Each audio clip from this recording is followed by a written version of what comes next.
guys, so sa mga hindi nakakaalam, yung ibang PCX 160 na pag inon mo is hindi tumutunog.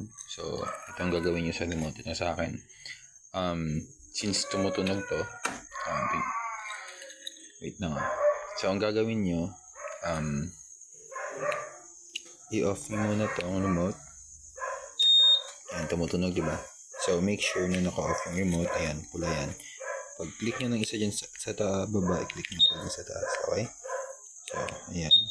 Click nyo agad sa taas. Ayan, nag-red na siya. So, ito. Sorry. Turn off. Turn on ko. Ayan. Ayan o. Wala nagtunog. Tapos, ang gagawin ko, pag gusto nyo man na, hindi naka-silent, is, off nyo ulit ito. Same procedure. Ay, naka-off na. So, click ko yan. Tapos, click ko ulit sa taas. Yan, nagbi-blink na. So, ibig sabihin, tutunog na to. Ay, sorry. Naka-off pala. Yan. Yan, tumunog yan, diba? Yun lang. Peace.